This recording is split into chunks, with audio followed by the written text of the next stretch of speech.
welcome back to another vlog. Happy spring. I am so happy you're here to kick off the start of spring with me today. There are a few things that are giving spring currently where I am in the Midwest. The birds chirping, the sunshine, the rain, but there are a few things that I feel like haven't gotten me quite there yet. For instance, it's only like 45 degrees out right now. I still had my seat warmers on in the car. I still had the heat on, but I will absolutely count my blessings on this one because as long as the winter coat is back in the coat closet for the season, I'm good. That's all we can ask for. So in accordance with the fact that it is technically spring now, I wanted to do a full spring reset day and bring you all along with me because there's something just so uplifting about positioning yourself and aligning yourself with the seasons. I've always felt like spring is the season of renewal and growth, not only in nature, but also in us as people. So there are a lot of things I want to accomplish today that are in alignment with that fact, including some spring cleaning. I want to deep clean my apartment. I want to get outside for a walk on this beautiful day. I have been on a weight loss journey for the last year or two. So I want to view this change of the seasons as another opportunity to refresh myself and continue to grow in that space. And I want to take care of my mental well-being today as well. I feel like my mental wellness has been struggling just a little bit in the particular area of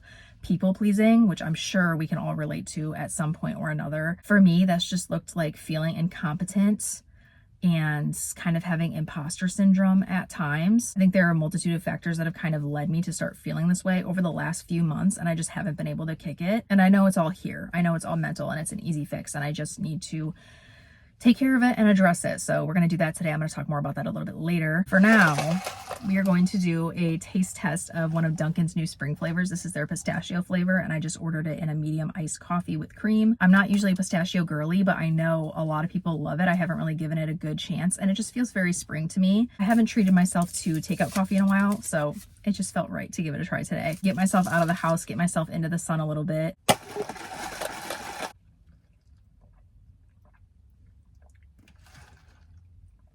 Oh, really? I really like that. That's really good. It's mostly giving sweet with just a little bit of nutty, but it's like perfect. I was worried this was going to be a little too nutty and like hazelnut feels to it, but it is really good. I fear that they may have snapped with this one. And right as I'm starting to get committed and married to my at-home coffee, of course they would do this. Open your doors back up for me, okay? I am back in your life again. Oh my gosh. When did this happen? Like, when did this happen? Because you had to have seen it, and I'm just now noticing it. Anyway, I still love her, even though she's a little messy, clearly. We're a little messy together, but definitely going to be a good spring-summer order for me. Hopefully I can contain myself and not crave this flavor. Let's head home, deal with that. Okay, that was not the way I wanted to start this day, but clearly it was in the cards. We'll just make it part of the cleaning routine. But let's head home and let's get started.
just doing some of my pre-shower rituals, including brushing through this hair and getting all the tangles out. I like to do this before I hop in the shower and get all the products in it and get it all wet for a few reasons. Number one being that getting all the loose hair now prevents it from going in the drain and causing problems. And number two, my hair breaks a lot easier when it is wet, so I like to detangle it now while it's dry. And then I'll also start the process of removing all of my makeup before hopping in the shower after this nice, long, productive day. But as I do this, I thought maybe we could talk a little bit about the self-doubt I've been feeling that I mentioned at the beginning of this video. I've been feeling it specifically in conversations lately, whether it be with a complete stranger in public, whether it be with someone at work in a professional setting, whether it be someone I know, like a distant relative, whatever it be. Lately during those actual conversations, I find myself to be like withholding myself quite a bit, like my authentic self,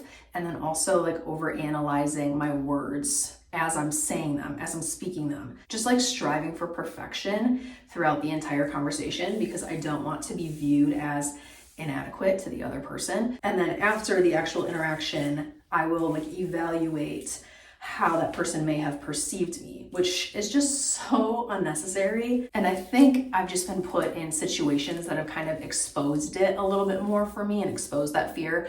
I've been involved in more advanced things at work. I've been put on different committees and things and kind of like asked and encouraged to speak on things that I don't have background in. My social circle has significantly reduced over the last few years, so my social interactions are a lot more limited, which I feel like gives me like a scarcity mindset that every conversation I do have needs to go a certain way. I've had conversations recently that have made me feel a little bit disrespected, and I think like all those things can just like bring you to a point where it's just too much and it affects the way that you act. The thing I'm starting to recognize about this though is that I'm letting those few experiences dictate how I feel about myself and my overall ability, and that's just not right. That's what's so crazy about these types of feelings and thoughts is that there's like no merit behind them, but yet our mind will let us think them. And that's why I think one of the most important things whenever you're dealing with self-doubt,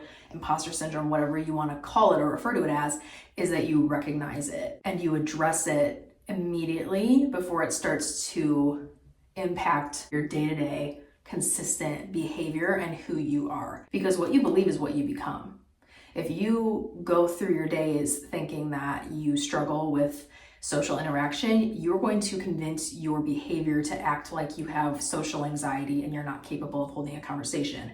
If you convince yourself that you're not professionally adequate and not able to have difficult conversations in the workplace, you're going to fear them and you are going to perform badly in the workplace on a professional level. So be mindful enough to recognize it, because if you don't, you're just going to go deeper and deeper and deeper and deeper into a hole until it becomes a habit and just a part of you. So that right there is why I am so intent on leaving this behind and not bringing this with me into spring. Because once I bring it into spring, I bring it into the summer, and then I bring it into fall, and then I bring it into winter, and I just cannot be having that. I am generally a very peaceful and confident person, so I know that this is just like an attack on my mind right now. And I don't know about you, but one thing about me, I love the Lord. I am a woman of God. I am very spiritual. So what I plan to do about this is not only just generally be more mindful of my own thoughts and be really intentional about taking negative thoughts captive and striking them down, but of course, most importantly, doing that by being empowered by God through prayer, through Bible study, through scripture, through his word. These types of mental struggles can be really, really hard for us to handle alone. So having him and his strength and his peace and grace and goodness is always something I'm going to advocate for in any moment of struggle. I also started this Christian nonfiction self-help book by Joyce Meyer. It is called Authentically, Uniquely You. I was reading this throughout the day a little bit, and there was actually part of it that I highlighted that I wanted to read that just completely summarizes the type of energy I want to give this spring. A peach tree produces peaches, and it does not have to struggle to do so. An apple tree produces apples, and it does not have to struggle to do so. Trees simply produce what they are. If I'm a lemon tree, for example, and I'm trying to grow oranges, like that just makes no sense, because I would have to struggle more to make those oranges when that's not who I am. And people appreciate lemons just as well. That's my metaphor of the day, okay? Very poetic of me. My hair is now all detangled. I removed the top layer of my makeup with this cleansing oil. I'll use a cleanser in the shower and do all my skincare after getting out, but I'm gonna hop in there to end off my night, and I'm also gonna end off this vlog. Thank you as always so much for being here. Comment down below if you have any personal goals for this spring, whether they are physical, whether they are mental, professional, in the workplace, career, whatever, etc. Let me know down in the comments and let me know what you're doing to get there, or just let me know what you're looking forward to this spring. I just love talking to you in general, so leave me a comment. Also give this video a thumbs up if you enjoyed it and you want to support me, and definitely subscribe if you want to spend more days like these with me. I would love to have you here. We are almost to 1,000 subscribers, 1K. So if you find yourself coming back here at all, totally hit that button. I hope you all have a really great week and you're enjoying the start of this beautiful spring season, and I will see you very soon in the next one.